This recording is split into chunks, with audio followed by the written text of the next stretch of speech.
अंशी नीचे आती है। मीनू किचन में नाश्ता बना रही थी। अंशी भी किचन में आई तो मीनू अंशी की तरफ देखते हुए बोली, मैडम एक बात बोले, आज आप बहुत खूबसूरत लग रही हो। अंशी मुस्कुरा देती है और कुछ नहीं बोली। दोनों ने मिलकर नाश्ता बनाया और डाइनिंग टेबल पर लगाने लगी। कुछ देर बाद सब रेडी होकर नीचे आए। ऋषि ने सबको गुड मॉर्निंग विश किया और नाश्ता करने बैठ गया। दिशा आज कुछ बोल नहीं रही थी। वो चुपचाप बैठी हुई नाश्ता कर रही थी। दिशा चुपचाप नाश्ता किए जा रही थी। ऋषि को कुछ अजीब लग रहा था। वो दिशा के चेहरे की तरफ देखकर समझना चाहता था कि दिशा इतनी उदास क्यों है। दीप भी आया, नाश्ता करने लगा। इतने में भी अंशी का फ़ोन बजा। फ़ोन शारदा जी का था। अंशी ने फ़ोन उठाया और बोली, प्रणाम माँ। उधर से शारदा जी थोड़ी परेशान होकर बोली, बेटा कल से फ़ोन लगा रहे हैं, आप लोग हमारा फ़ोन क्यों नहीं उठा रहे हैं?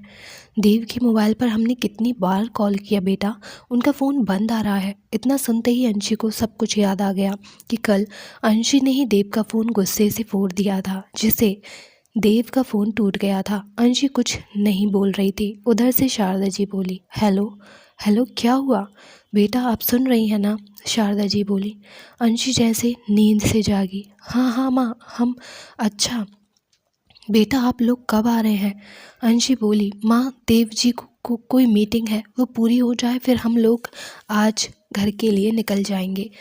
अच्छा बेटा ठीक है। और देव कहाँ है? इतना सुन अंशी बोली, माँ सामने बैठे हैं, लीजिए बात कीजिए। इतना के अंशी देव को फ़ोन दे देती है।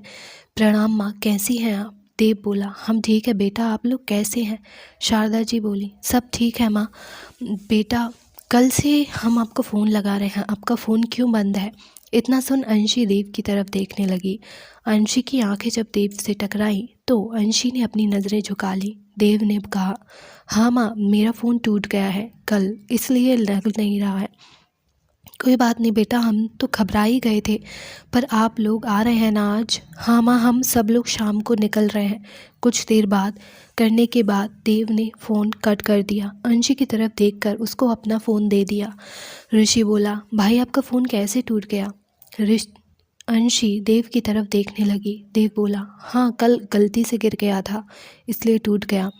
अच्छा, तुझे आज कहीं बाहर नहीं जाना था? ऋषि दिशा की तरफ देखा जो सर झुकाए नाश्ता कर रही थी। ऋषि बोला, नहीं भाई, आज मन नहीं है कहीं भी जाने का। वैसे भी आज बहुत इम्पोर्टेंट मीटिंग है, तो काम ख़त्म करके फिर वहीं किसी दिन चला जाऊंगा। देव बोला, ऋषि नील के पास फ़ोन कर दे और फिर मेरे लिए एक अच्छा सा फ़ोन अरेंज कर ले। ओके भाई, ऋषि बोला। कुछ देर वो दोनों ऑफिस के लिए निकल गए। अंशी दिशा की तरफ देखते हुए बोली, छोटी आप इतनी उदास क्यों हैं? हम कब से देख रहे हैं, आपने हमसे बात भी नहीं की। दिशा अंशी की तरफ देखकर मुस्कुरा दी और बोली, कुछ नहीं जीजी माँ, बस सर दर्द हो रहा था। इतना सुन अंशी बोली, आपने हमसे पहले क्यों नहीं कहा छोटी? चलिए हम आपको दवा देते हैं और सर में तेल मालिश कर देते हैं, आपका दर्द ठीक हो जाएगा। अंशी दिशा के कमरे में आई। अंशी ने दिशा के सर पर तेल लगाया और मालिश करने लगी। कुछ देर ऐसे ही मालिश करने के बाद अंशी ने देखा कि दिशा सो चुकी है, तो अंशी कमरे से बाहर चली आई। अंशी अपने कामों में लग गई। मीनू अंशी के पास आई और बोली, मैडम हमारे घर से फ़ोन आया था, हमारे भाई की तबीयत बहुत ख़राब है, क्या हम घर जा सकते हैं? ये कहते हुए मीनू की आंखें नम थी।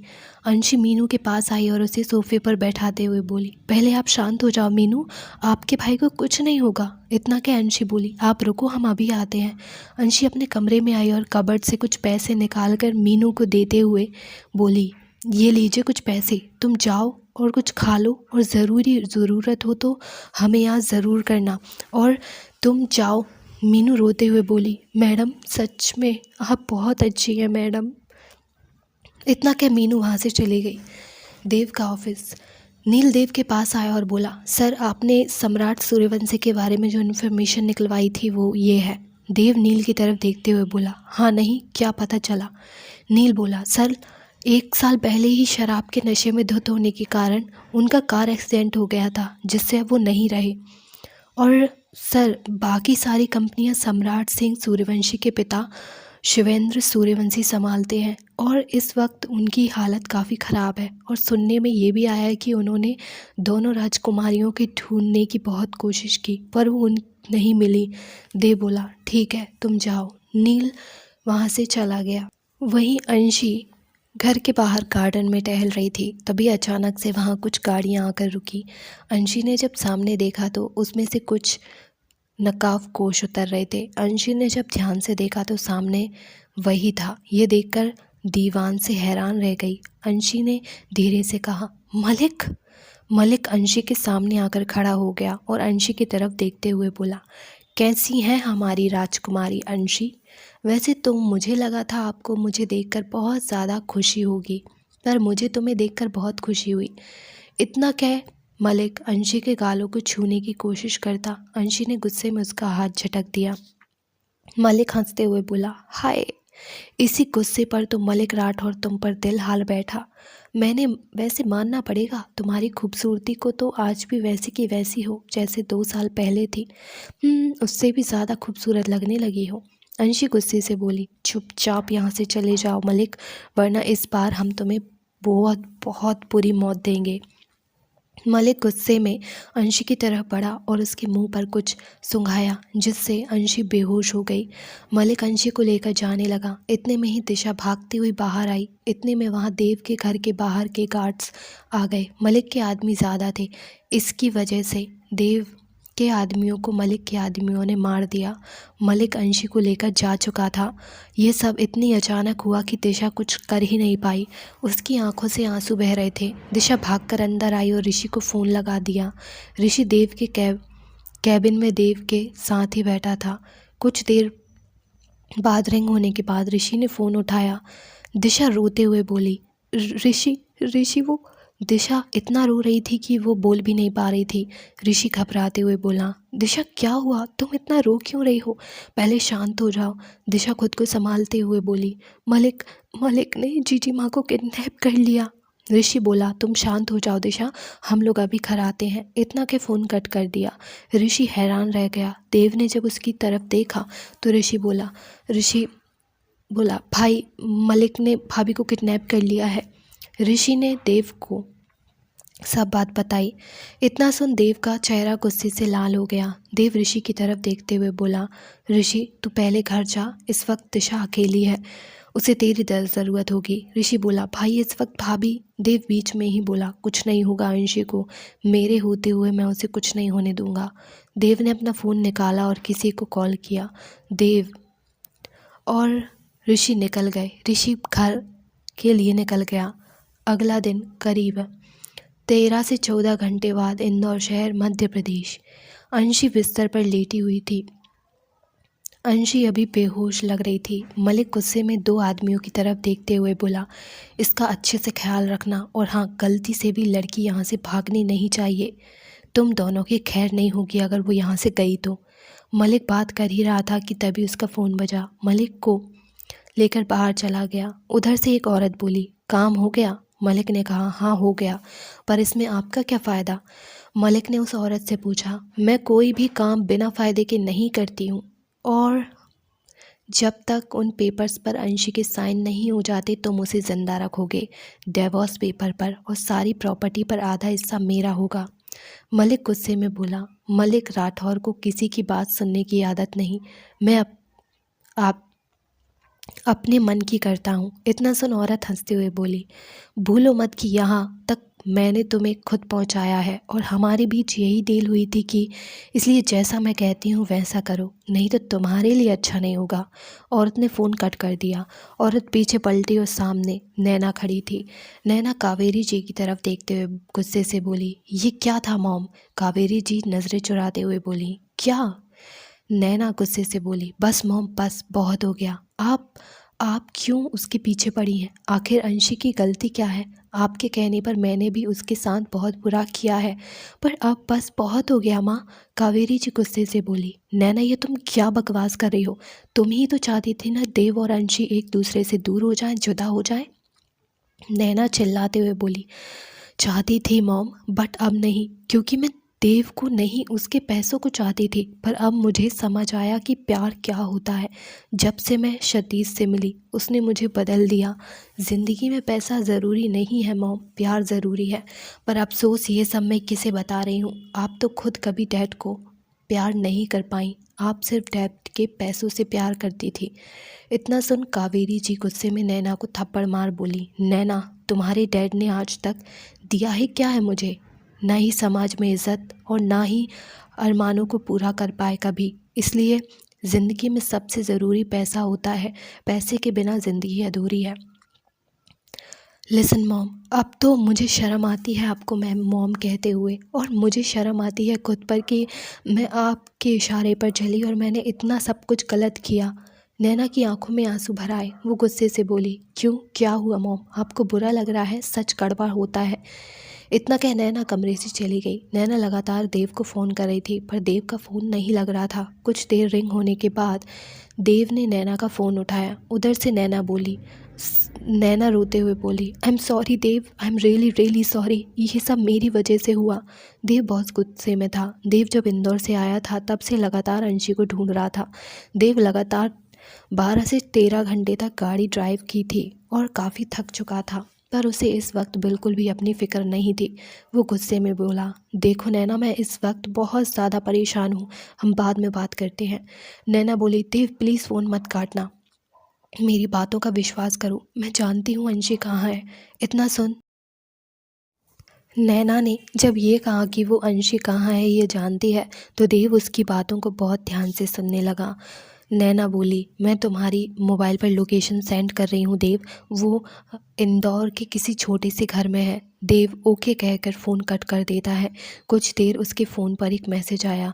उसमें एड्रेस था कि अंशी को मलिक ने कहाँ रखा है। देव गुस्से में गाड़ी स्टार्ट कर तेज़ी से चलाने लगा। कुछ देर बाद उस एड्रेस पर पहुंच गया। देव गुस्से से अंदर आया। कुछ लोग वहां पर थे। देव को अंदर आता देख उन लोगों ने एक साथ देव पर हमला कर दिया, पर देव ने अपनी बंदूक निकाली और उन लोगों पर चलाने लगा। आज देव के सर पर जैसे खून सवार था। उसने किसी को नहीं छोड़ा। जो भी उसके सामने आता गया देव सबको बंदूक से छल्ले करता गया।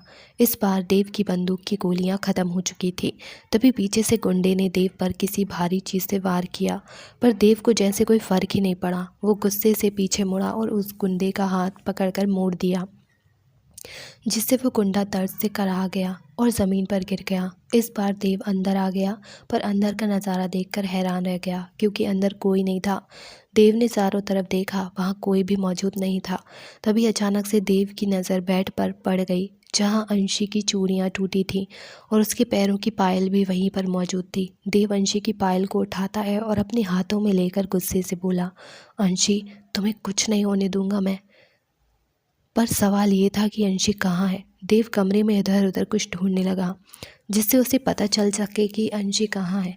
इधर अंशी एक अंधेरे कमरे में थी। बस थोड़ी सी रोशनी आ रही थी, जिससे अंशी का चेहरा थोड़ा थोड़ा दिख रहा था। अंशी चेयर पर बंधी थी। उसके हाथ पैर मजबूती से बांधे गए थे। उसके मुंह पर पट्टी थी, जिससे उसे सांस लेने में दिक्कत हो रही थी। अंशी खुद को छुड़ाने की कोशिश कर रही थी। उसके मुंह से बस निकल पा रहा था। तभी अंधेरे से एक शख्स अंशी के सामने आया और उस कमरे में थोड़ी और रोशनी थी। अंशी ने जब उसके चेहरे को देखा तो वो और कोई नहीं, मलिक था। अंशी गुस्से में उसे घूर रही थी। मलिक हंसते हुए बोला, क्या अंशी, ऐसी कातलाना नज़रों से देखोगी तो फिर से दीवाना हो जाऊंगा तुम्हारा। अंशी गुस्से में झटपटाते हुए रस्सी खोलने की कोशिश कर रही थी। मलिक अंशी की तरफ देखते हुए बोला, ओह, मैं तो भूल ही गया तुम्हें भी कुछ बोलना है। मैं तुम्हारे मुंह से पट्टी हटा देता हूँ। इतना क्या मलिक ने अंशी के मुंह पर पट्टी स्टिकर हटा दिया। अंशी गुस्से से बोली, ये कहाँ लेकर आए हो तुम मुझे? तुम नहीं जानते कि तुम कितनी बड़ी गलती कर रहे हो। देव को अगर पता चला तो वो तुम्हें ज़िंदा नहीं छोड़ेंगे और ऐसी मौत देंगे जो तुम अगला जन्म लेने में भी कतराओगे। तुमने अपनी मौत को बुलाया है इस बार मलिक। मलिक हंसते हुए बोला, देव आएगा तुम्हें बचाने। जब उसे पता चलेगा कि तुम कहाँ पर हो, तब ना कोई नहीं जान सकता कि मैंने तुम्हें कहाँ रखा है, क्योंकि इस जगह के बारे में मलिक राठौर के अलावा किसी को पता नहीं। इस बार मलिक अंशी के सामने कुछ पेपर्स रखते हुए बोला, अब चलो, ज़्यादा वक्त मत करो बर्बाद, क्योंकि मुझे वक्त बर्बाद करने वाले लोग बिल्कुल पसंद नहीं। इन पेपर पर साइन कर दो। तुम देव को डिवोर्स दोगी और मुझसे शादी करोगी, फिर तुम सिर्फ मेरी होगी। अंशी गुस्से में हैरानी से मलिक को देखते हुए मलिक अंशी के गालों को अपने हाथों से छूते हुए बोला, वैसे एक बात कहूँ, पहले तो मेरा मन किया कि मैं तुम्हें मार दूं, और मैंने एक बार कोशिश भी की, पर अफसोस देव ने तुम्हें बचा लिया। पर सच कहूँ तो अच्छा हुआ, मैं तुमसे कितना प्यार करता हूँ ना, ये मुझे तुमसे मिलने के बाद पता चला। अब चलो चुपचाप पेपर्स पर साइन कर दो। अंशी ने देखा पेपर्स पर देव के पहले से ही साइन मौजूद थे। यह देखकर अंशी हैरान रह गई। तो मलिक बोला, क्या सोच रही हो, इन पेपर्स पर देव के साइन कहाँ से आए? अच्छा चलो, मैं तुम्हें बता देता हूँ। किसी शुभचिंतक ने मेरी इतनी मदद की है कि तुम्हें उनका नाम भी नहीं बता सकता। अंशी गुस्से में बोली, पागल हो क्या तुम? हम ऐसा कुछ नहीं करने वाले। तुम एक बुज़दिल इंसान हो। अगर है हिम्मत तो खोलो हमारा हाथ, इस बार हम तुम्हें ज़िंदा नहीं छोड़ेंगे। इतना सुन मलिक गुस्से से अंशी के गालों पर एक ज़ोरदार थप्पड़ मार देता है। अंशी के कान सुन पड़ गए थे। उसकी आंखों से आंसू बहने लगे, पर अंशी ने अपने चेहरे पर कोई भाव नहीं आने दिए। मलिक गुस्से में अपने सर पर बाल लोचते हुए इधर उधर देख रहा था और बोलता है, कितनी बार कहा है प्यार करता हूँ तुमसे, तो क्यों दिलाती हो इतना गुस्सा? अब चलो चुपचाप साइन कर दो। अरे क्यों निभा रही हो ऐसे झूठे रिश्ते को? मैं जानता हूँ आज तक तुम दोनों के बीच पति पत्नी वाला ऐसा कोई रिश्ता नहीं बना, क्योंकि तुम भी मुझसे प्यार करती हो ना। इतना सुन अंशी गुस्से में बोली, तुम जैसे दरिंदे और पागल इंसान से कोई नफरत भी ना करे, प्यार तो दूर की बात है। इतना सुन मलिक ने अंशी गुस्से में अंशी के बालों को अपने हाथों में पकड़ा और ज़ोर से खींचकर उसके चेहरे को ऊपर करते हुए गुस्से से बोला, मलिक राठौर जिस चीज़ पर हाथ रख देता है वो चीज़ उसकी होती है। अंशी दर्द से करा उठी। उसे दर्द में देखकर अंशी गुस्से से बोली, हम देव जी के हैं और उन्हीं के रहेंगे ज़िंदगी भर। हम मर जाएंगे पर तुम्हारा बनना कभी पसंद नहीं करेंगे। मलिक गुस्से में अंशी को फिर थप्पड़ मार कर बोला, बहुत मरने का शौक़ है ना तुम्हें, तो आज मैं तुम्हारी इच्छा पूरी करूँगा, क्योंकि जो चीज़ मेरी नहीं होती मैं वो किसी की नहीं होने देता। और देव से तो मेरी पुरानी दुश्मनी है और दोस्ती दोनों है, तो तुम्हें मैं उनका कैसे होने दूंगा?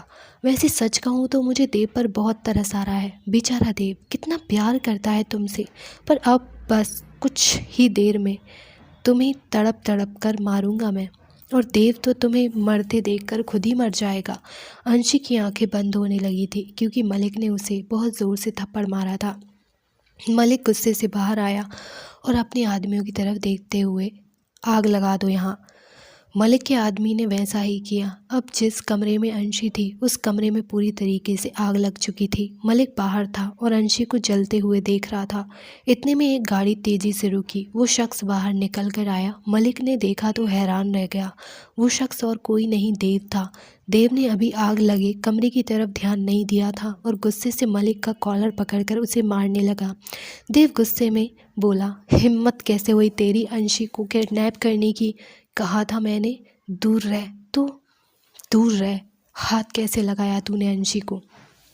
इतना कह देव मलिक को मारे जा रहा था। मलिक खुद को छुड़ा अपने आदमियों की तरफ देख बोला, तुम लोग मुंह क्या देख रहे हो, मारो उसे। इतने में एक गुंडा दौड़ते हुए देव के पास आया। उस पर किसी डंडे से वार किया, पर देव को कुछ फर्क ही नहीं पड़ा। देव गुस्से में सबको मारे जा रहा था। मलिक भागते हुए एक बार फिर देव ने मलिक को पकड़ा और बुरी तरीके से मारने लगा। मलिक अब अधमरा हो चुका था, पर उसके होठों पर हंसी थी। वो हंस रहा था। ये देखकर देव रुक गया। उसे एहसास हो गया कि कुछ तो गड़बड़ है। मलिक हंसते हुए बोला, यही बेबसी, यही लाचारी मैं तेरे चेहरे पर देखना चाहता था। तू तड़पेगा, तू रोएगा, अंशी को अपनी आंखों के सामने आगे मरते हुए देखेगा। देव जब अंशी का ख्याल आया तो उसने सामने देखा पूरे कमरे में आग लग चुकी है। देव ने एक जोर का घूंसा मलिक के मुंह पर मारा और भागकर कमरे की तरफ गया। इतने में वहां ऋषि और दिशा पुलिस लेकर आए। ऋषि ने जल्दी से इंस्पेक्टर की तरफ देखते हुए कहा, सर प्लीज़ फायर ब्रिगेड को फ़ोन कीजिए। इंस्पेक्टर ने कहा, हाँ सर। और इंस्पेक्टर ने वहाँ पर बड़े गुंडों और मलिक को अरेस्ट कर लिया। मलिक पहले ही अधमरा हो चुका था। कमरा पूरी तरीके से जल रहा था। देव घबराकर कमरे की तरफ भाग कर आया, पर दरवाज़ा बाहर से लॉक था। देव दरवाजे को खोलने की बहुत कोशिश कर रहा था, पर दरवाज़ा नहीं खुला। दिशा ने जब खिड़की से अंशी को देखा तो भागकर उसके पास जाने लगी, लेकिन ऋषि ने उसे पकड़ लिया। दिशा रो रही थी और खुद को छुड़ाते हुए बोली, जीजी माँ प्लीज़, मुझे जीजी माँ के पास जाना है। ऋषि ने दिशा को संभाला और उसे गले लगा लिया। ऋषि दिशा का सर सहलाते हुए बोला, कुछ नहीं होगा भाभी माँ, कुछ नहीं होगा भाभी माँ को। देखो भाई कमरे में जा रहे हैं। इधर अंशी की आंखें बंद हो रही थी। उससे अब अपनी मौत उसके आंखों के सामने दिखाई दे रही थी। देव ने सामने पड़े पत्थर से खिड़की का कांच तोड़ दिया और कूदकर अंदर आ गया। कमरा पूरी तरीके से जल चुका था, पर अभी भी अंशी देव से काफ़ी दूरी पर थी। देव किसी तरह भागकर अंशी के पास आया। अंशी ने अध खुली आंखों से देव की तरफ देखा और धीरे से बस इतना बोल पाई, देव।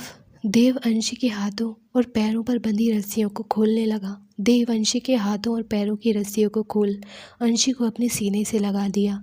देव अंशी को अपने सीने से लगाए बोला, अंशी अपनी आंखें बंद मत करना, तुम्हें कुछ नहीं होगा, मैं तुम्हें कभी कुछ नहीं होने दूंगा। इतना कहते हैं अंशी को वहीं चेयर पर बिठाया और अपनी कोट उतारकर अंशी को उड़ा दिया। जब बाहर निकलने का रास्ता ढूंढने लगा, अब बाहर जाने का रास्ता नहीं बचा था। हर जगह आग ही आग थी। देव ने अंशी को अपनी बाहों में उठाया। अंशी आंखें बंद कर रही थी। वो अधखुली आंखों से देव से बोली, प्लीज़ आप यहाँ से बाहर जाइए, आप अपनी ज़िंदगी बचाइए, प्लीज़ देव यहाँ से चले जाइए। अंशी ने बहुत मुश्किल से बोला। देव अंशी की तरफ देखते हुए बोला, जाऊँगा पर अपनी ज़िंदगी साथ लेकर। अंशी, और तुम मेरी ज़िंदगी हो। अंशी देव को कसकर पकड़ लेती है और एकदम से उसकी आंखें बंद हो जाती हैं। तो हेलो एवरीवन, आई होप आपको आज का एपिसोड पसंद आया होगा। और आपको मैं क्या बताऊं यार, मेरा गला इतना ज़्यादा ख़राब हो रहा है, मुझे इतनी खांसी आ रही है कि मैं स्टोरी रिकॉर्ड ही नहीं कर पा रही हूँ। तो प्लीज़ थोड़ा एडजस्ट कर लीजिए। और आपको जैसे ही मेरी कोल्ड ख़त्म होगा, मैं आपको लॉन्ग एपिसोड दूँगी। और प्लीज़ बताइएगा कि आपको स्टोरी कैसी लग रही है और आपको क्या लगता है कि इस स्टोरी में क्या होगा। Thank you for watching.